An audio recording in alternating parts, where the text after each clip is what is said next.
And I'm going to talk about in a second one of the greatest deer hunting myths there are out there. And you know, there's a lot of huntisms. I actually had a podcast I did with Outdoor Life the other day, and we went through a lot of huntisms, I call them, where whether it's the behavior of bucks and the movements of weather causes deer movement at all.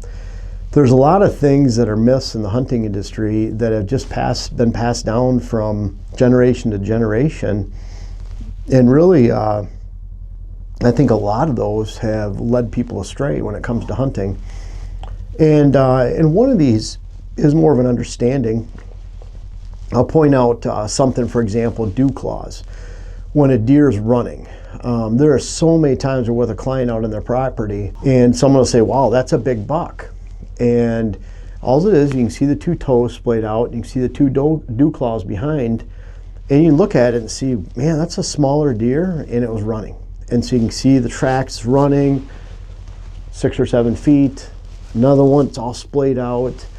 And just because it has those dew claws and those big toes, you know, most people look at that and don't recognize it's actually a running deer. And that's one of those myths too, that when you see those dew claws, it's always a buck. I was watching, it was some type of series they were watching, and the guy was on there saying, you know, it was a movie. And that's a big buck, he was telling his daughter, because they're dew claws. You know, that was even in the movie industries, which obviously that's not a source for hunting information, but you can't kill them from the couch has saved more deer throughout the decades than a lot of different things. You know, a lot of different huntisms that you can't kill them from the couch. What it does is it tells you to go out whenever you can. And a lot of people burn out their stands. And I'll use this blind for an example here of that. And I'll get to what I think is one of the biggest hunting myths, and these all are, but the one that are our focus. But this food plot right here, we have great access. We can come in from down low behind. There's a lot of switchgrass. We have switchgrass edge. We can even come through a low spot in the field to get in, where unless something is within that 100-yard bubble, when we're going through that field, it's almost like a saddle coming through the field, then deer can't see us coming in, even going out through the open field. Even though that field is 3/4 of a mile long. We come through that little valley, we can slip in, we can get into the stand. We have big rock tree shrubs right here, we have switchgrass in the front, and then it hills up right here, so we can get in and out of this. But we make one noise in here when we're getting in or out. If there's deer in here, we spook them. So if we hunt this every night, several times in a row, every time we come in here, we're going to get a diminishing return on the deer. So if we took that old adage of can't kill them from the couch, and we get out here, well, we got to sit out here every chance we get, it doesn't take long for the deer to stop using this food plot right here. And that could be the same as whether you're watching an acorn flat out on public land, a clear cut on public land, a swamp edge on public land, let alone a food plot out on private land. That's one of those huntisms that's been passed down. Really, you kill more deer and see more bucks and shoot more mature bucks and your target bucks by hunting smart. And that means measured, and that means making the best of your decisions, only going and sitting in your best stands, in your best approaches when the time is right. And learning when the time is right and when to say when is far more superior, strategic, and smart than just going every time you go out in the woods. And you know, when we're in these blinds a lot, you know, we have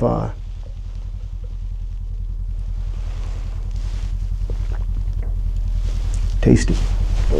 When we're hunting these blinds, we come into here, we will open that door right there. If it's windy, that door can slam right there and make some noise. And again, every time we come in and out of this, whether we make noise or not, we have that potential spooking deer. I'll point out something that I think is pretty disgusting when it comes to the deer hunting industry. And what I mean by that is, how many of you carry a pee bottle with you or have a pee bottle in your blind?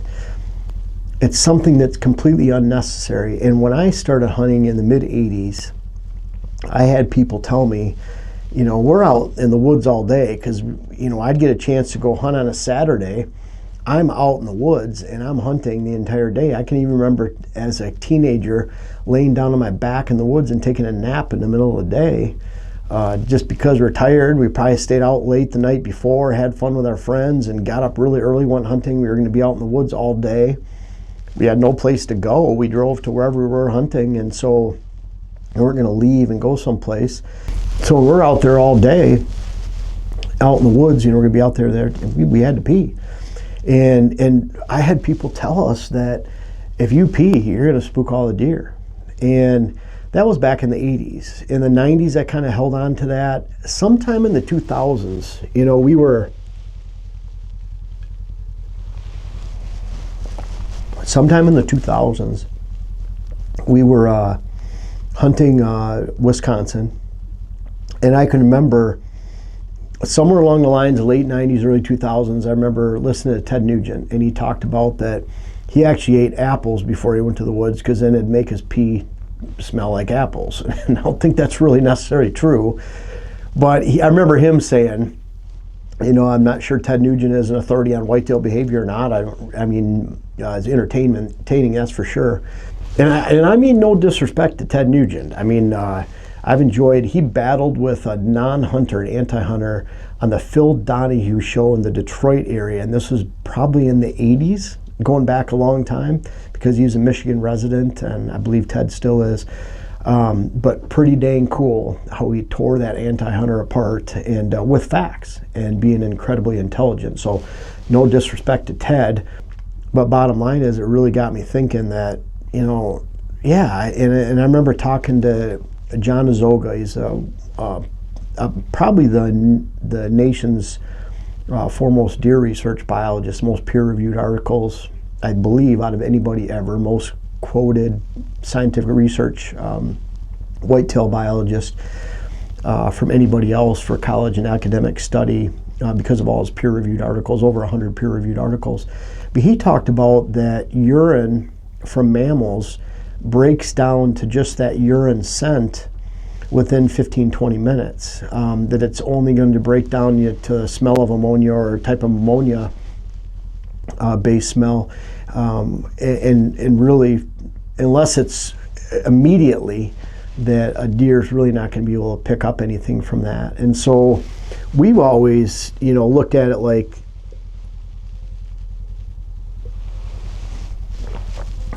if we were going to actually go to the bathroom out in the woods, as a man, it's pretty easy when you're on a tree stand to go to the bathroom. And I didn't mean climbing off the tree, climbing down out of the tree.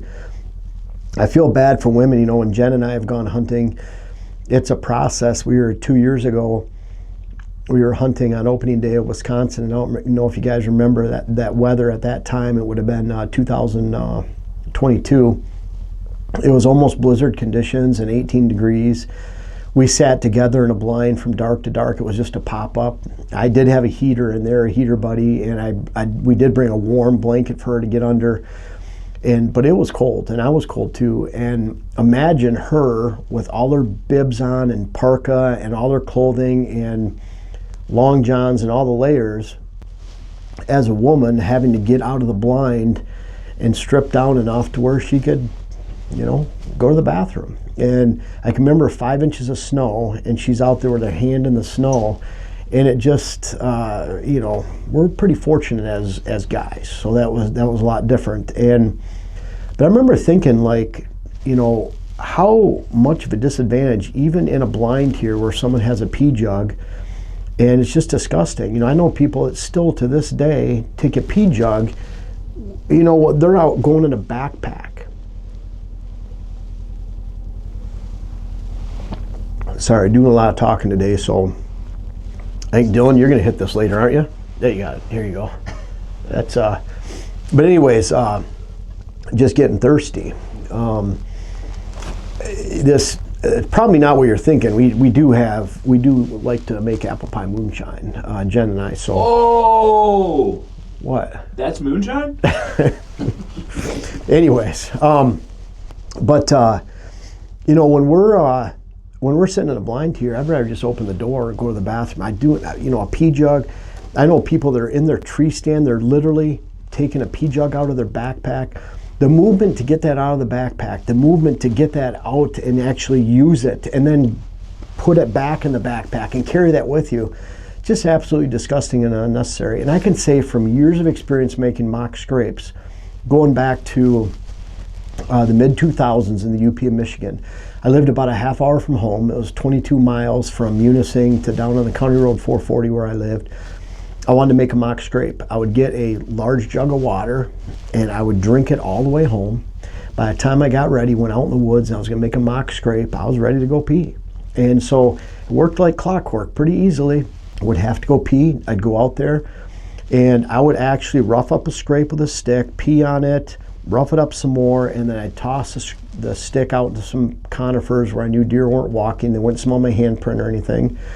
And I have a camera on it, and just from that ammonia smell and that roughed up dirt, deer come in and hit it. And I'd have them hit it. We've had them out here, mock scrapes, where we've actually taken videos and they've hit mock scrape that we just made, a brand new one, within 20 minutes. And so, and no adverse reaction in any way.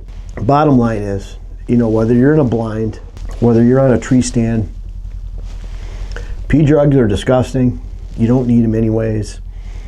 It breaks down and it smells like every other mammal in the woods within a very short period of time.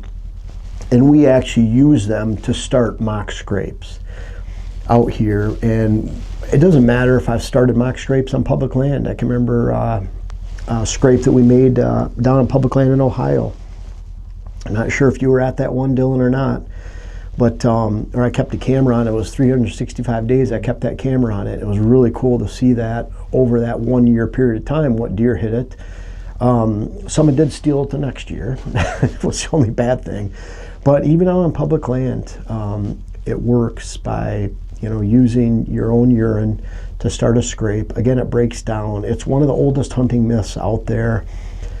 Never be afraid to pee in the woods. Now I can see if you don't want to open the door or whatever, it'll blind and make that commotion. But bottom line is, it's not going to hurt you. You don't need that disgusting pee jug. And it's something you just don't need to hassle with. So a lot of huntisms out there, a lot of deer hunting myths, and this is a big one. Want another drink, Dylan? Sure. There you go. Thanks, brother. Have a great hunt, and always remember this one. We use this jug here. I want you to remember this video. It's something that we try to teach in this on this channel and everything we do, and that's something that you know, under very good authority, I was told it really didn't matter a long time ago, and we've used this and tested it over and over again to really never hurt us when we enter the woods, and you don't have to carry that disgusting pee jug with you every time you go in your backpack out deer hunting this fall. Thank you guys so much for watching the video. You're our best followers. You followed all the way to the end of the video. Really invite you to check out our website. We have our earthway spreaders for sale, great Christmas presents. We're booking clients right now, all 5 of us. So by the end of December, it seems early, but by the end of December, our schedule will be booked for 2025. It's hard to believe. I'm already booked for December and most of January, February. We have our web classes, the rut web class, how to design your whitetail property, and really important, hunting hills and thermals, understanding the wind. Those are great products on our site, all the books. Thank you so much for watching all the videos, buying the seed that you did this year. Really appreciate you.